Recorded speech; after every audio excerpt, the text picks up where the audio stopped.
materi dasar-dasar geografi kelas 10. Kali ini kita akan membahas tentang konsep dasar geografi. Apa sih konsep dasar geografi itu? Konsep dasar geografi adalah sekelompok fenomena atau gejala-gejala sehingga dapat dipakai untuk menggambarkan berbagai gejala yang sama. Konsep dasar geografi itu ada berapa macam ya? Ya, benar banget nih teman. Konsep dasar geografi itu ada 10 macam. Yang pertama adalah konsep lokasi. Konsep lokasi membahas tentang letak atau posisi spasial dari objek tertentu di permukaan bumi. Secara umum, lokasi ini terbagi menjadi dua, yaitu lokasi absolut dan juga lokasi relatif. Lokasi absolut itu adalah letak atau tempat yang dilihat dari garis lintang dan garis bujurnya. Lokasi absolut keadaannya tetap karena berpedoman pada garis astronomis. Ya, lokasi absolut itu berpedoman pada letak astronomis dari bumi.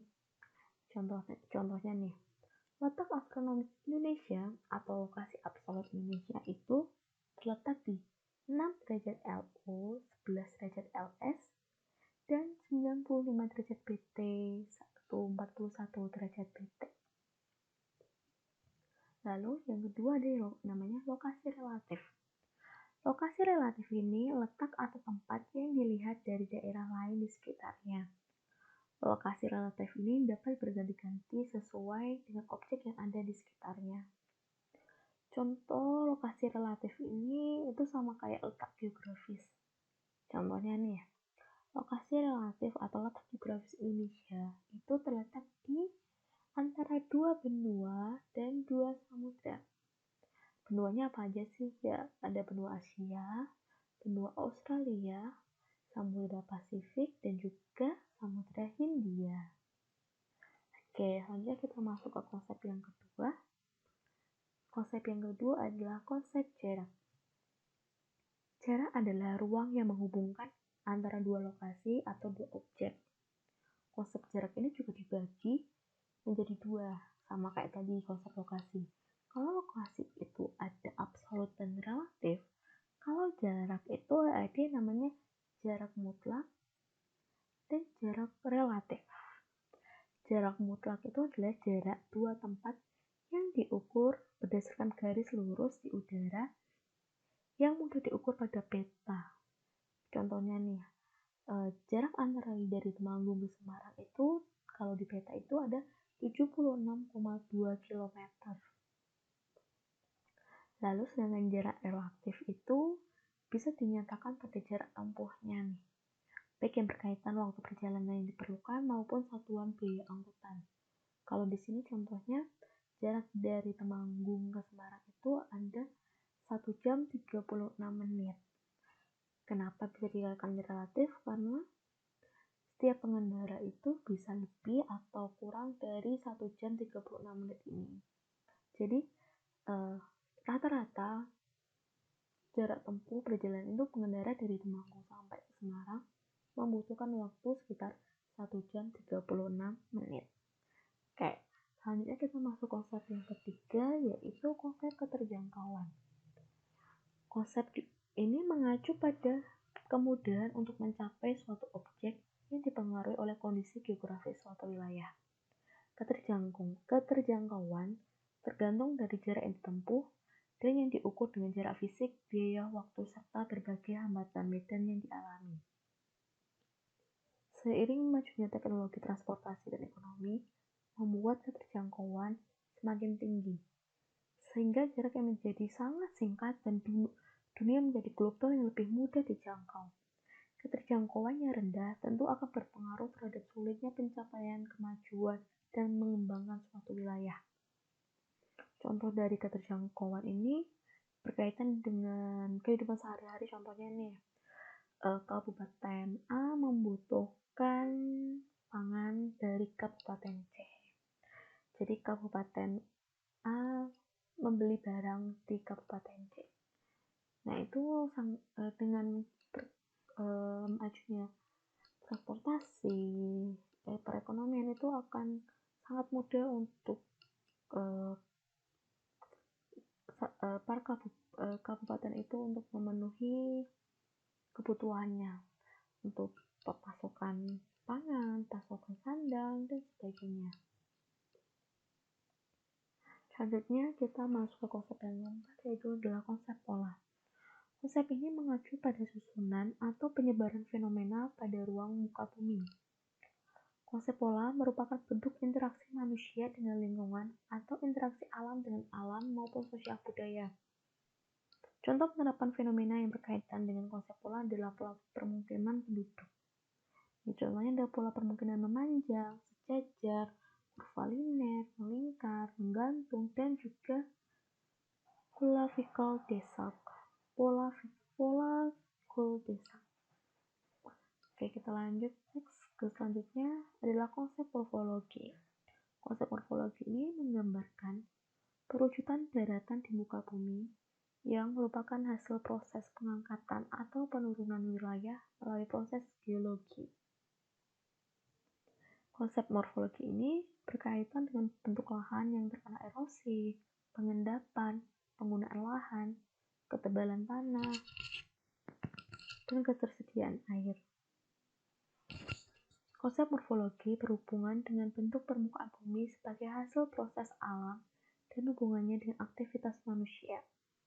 Contoh dari konsep morfologi ini dalam kehidupan sehari-hari itu kayak contohnya bentuk dataran dengan kemiringan tidak lebih dari 5 derajat adalah wilayah yang cocok digunakan untuk permukiman dan usaha pertanian maupun usaha-usaha lainnya. Contoh kayak kalau daerah pesisir itu kayak perikanan dan sebagainya. Lanjut ke konsep yang keenam, ada konsep aglomerasi. Konsep aglomerasi ini adalah kecenderungan persebaran yang bersifat mengelompok pada suatu wilayah. Konsep aglomerasi ini merupakan kecenderungan persebaran yang bersifat mengelompok pada suatu wilayah yang relatif sempit dan menguntungkan, baik mengingat kesejenisan, gejala, maupun adanya faktor-faktor umum yang menguntungkan. Pola aglomerasi penduduk ini dibedakan menjadi 3, yaitu pola mengelompok, pola tersebar secara acak, dan pola tersebar secara teratur. Contoh dari fenomena aglomerasi ini yang berkaitan adalah kayak pengelompokan tempat tinggal di kota-kota bagi masyarakat yang berasal dari daerah yang sama. Contohnya nih, di Jakarta ada kampung Betawi, ada kampung Arab, ada kampung Melayu, kampung Madura, dan kampung-kampung lainnya yang ada di Indonesia. Oke, kita lanjut ke konsep yang ketujuh. Konsep yang ketujuh itu adalah interaksi dan interdependensi. Konsep ini berkaitan dengan hubungan timbal balik atau saling ketergantungan antar wilayah. Setiap wilayah tidak dapat memenuhi kebutuhannya sendiri, tapi memerlukan hubungan dengan daerah lain, sehingga memunculkan hubungan interaksi timbal balik dalam bentuk arus barang, jasa, komunikasi, persebaran ide, dan lain sebagainya. Contoh dari fenomena yang berkaitan dengan interaksi dan interdependensi ini adalah hubungan antara desa dan kota. Warga kota membutuhkan makanan dari warga desa, sedangkan warga desa membutuhkan teknologi dari kota. Kedua interaksi ini didasarkan atas pemenuhan kebutuhan dari warganya. Misalnya di kota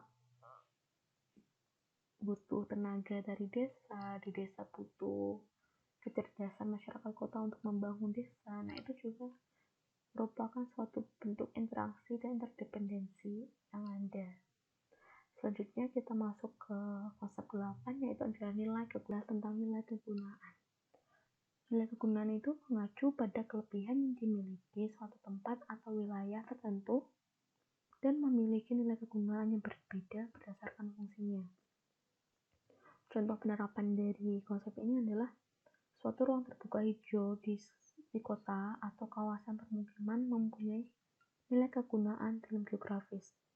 Nilai kegunaan tersebut terbagi menjadi beberapa fungsi. Ada fungsi fisik ruang terbuka hijau, yaitu daerah resapan air, tempat satwa, dan iklim mikro.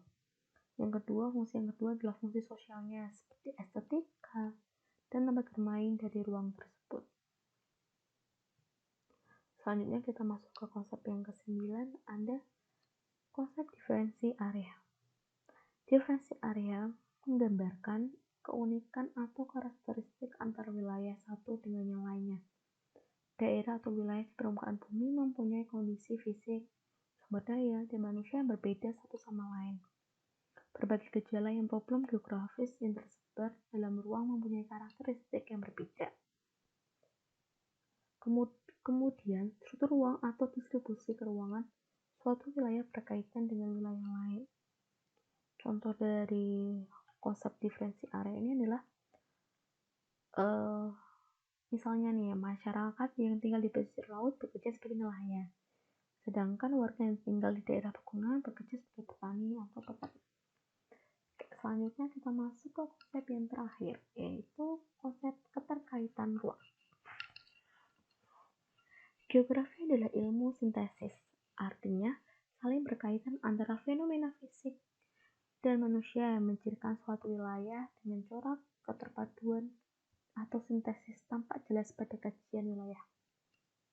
Konsep keterkaitan ruangan ini menunjukkan tingkat hubungan antar wilayah. Suatu wilayah dapat berkembang karena adanya hubungan dengan wilayah lain, atau adanya saling keterkaitan antar wilayah dalam memenuhi kebutuhan dan sosial penduduknya. Contohnya nih, fenomena yang dikaji dengan konsep keterkaitan keuangan itu kayak peristiwa banjir. Di daerah hilir mengalami banjir karena pembangunan yang terjadi di daerah hulu. Hutan di daerah hulu yang menjadi sarana resapan air hujan tidak mampu menampung air tersebut. Dampaknya adalah air langsung mengalir di hilir dan terjadi luapan air atau banjir. Oke, materi kita telah selesai. Materi konsep dasar geografi